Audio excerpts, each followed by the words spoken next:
70점. 오늘 신기한 일을 보았다. 오늘 하나님 말씀은 누가복음 5장 12절부터 26절에 있는 말씀으로 하나님의 크신 은혜를 나누고 싶습니다. 24절의 말씀에 보면 인자가 이 세상에서 죄를 용서하는 권세를 가지고 있다라는 말씀이 있습니다. 그 결과 26절에는 사람들이 놀라움에 사로잡혔습니다. 사람들은 하나님께 영광을 돌리고 두려워하며 말했습니다. 오늘 우리가 신기한 일을 보았다.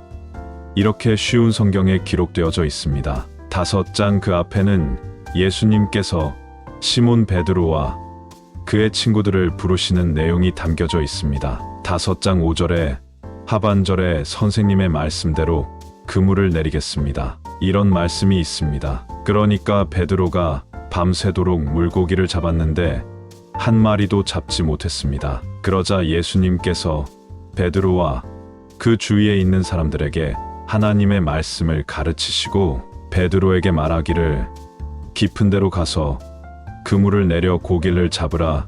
그러자 베드로가 한 말이 내 경험상 밤새도록 수고한 것도 있고 한데 아무것도 얻지 못했지만 예수님의 말씀대로 하겠습니다. 그렇게 하니까 물고기가 배에 가득 차 배가 가라앉을 정도로 잡혔다는 것입니다. 그러니까 아마 이게 주위에 있는 사람들에게 퍼졌을 겁니다. 예수님의 말씀대로 하니까 베드로가 큰 물고기를 잡았대.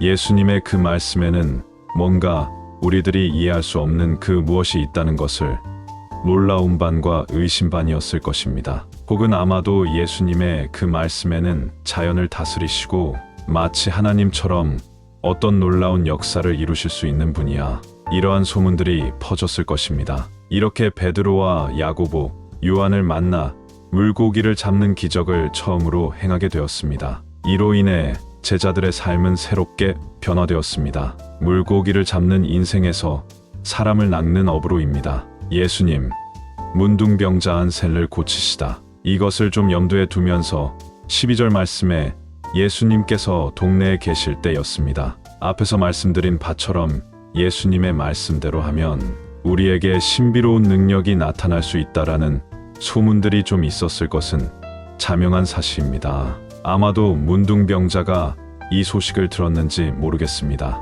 아마 들었을 것 같아요. 그래서 예수님께서 이 동네에 계실 때 온몸에 문둥병이 걸린 사람이 있었는데 그 사람이 예수님을 보고 머리를 숙여 간청을 했습니다. 주님이 원하시면 저를 깨끗이 하실 수 있습니다. 그러자 예수님께서 손을 내밀어서 내가 원한다. 깨끗하게 되어라. 이렇게 말씀을 하시니 즉시 문둥병이 사라졌다고 했습니다. 그리고 예수님께서 하시는 말씀이 이 일을 아무에게도 말하지 말라. 그리고 가서 제사장에게 내 몸을 보여라. 또 모세가 명령한 대로 내가 깨끗하게 된 예물을 드려라. 그래서 사람들에게 증거를 삼으라고 말씀하십니다. 이 기적적인 일을 사람들에게는 말하지 말라고 당부하시면서 제사장에게 가서 증거를 보이고 하나님께 예물을 드리라는 말씀을 하신 것입니다. 병이 나은 것에 대해 제사장에게 보여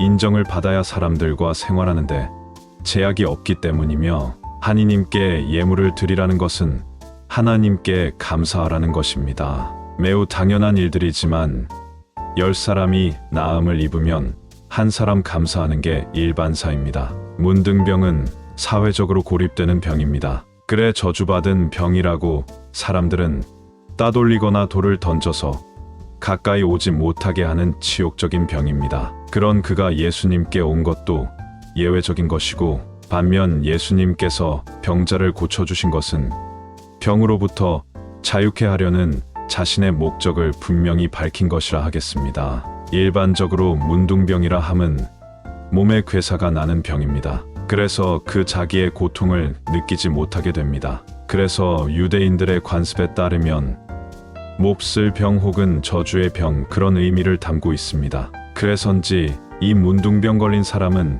일반인들과 격리되어져서 살았습니다. 좀 지난 허준의 드라마에서도 보면 얼굴의 코나 이런 몸 같은 일부분이 막 떨어져 나가기 때문에 흉측해집니다. 남이 보면 놀라고 흉이 될 수 있으니 수건을 두르고 사는 경우들을 볼 수 있습니다. 그만큼 참 불행한 병입니다. 그 고통이 너무 심하고 흉측해서 하나님의 저주를 받았다.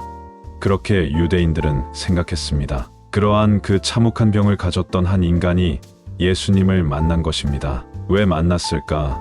예수님을 만나면 혹 내 병이 고침을 받을 수도 있겠다는 희망을 갖고 예수님을 만나고자 했을 겁니다. 그것이 얼마나 간절했으면 예수님을 보자마자 머리를 숙여 간청을 했다. 그랬으니까 이거는 막무가내로 졸은 것입니다. 이런 상황에 대해서 예수님께서는 그 문둥병자에게 저주받았다 라고 여기는 그 인생을 저버리지 않으시고 내가 원한다, 깨끗하게 되어라는 말씀만으로 그 즉시 병이 사라지는 놀라운 사건이 일어난 것입니다. 그것을 완벽하게 고침을 받았다라는 것을 확증받기 위해서 제사장에게 간 것입니다. 유대인의 관습에 따르면 제사장에게 가서 상처가 완쾌되었다라는 증표로서 그의 몸을 보이고 하나님 앞에 감사 예물을 드리고 그러면 이제 사람들과 같이 생활할 수 있었습니다. 그런데 재미난 표현이 있습니다.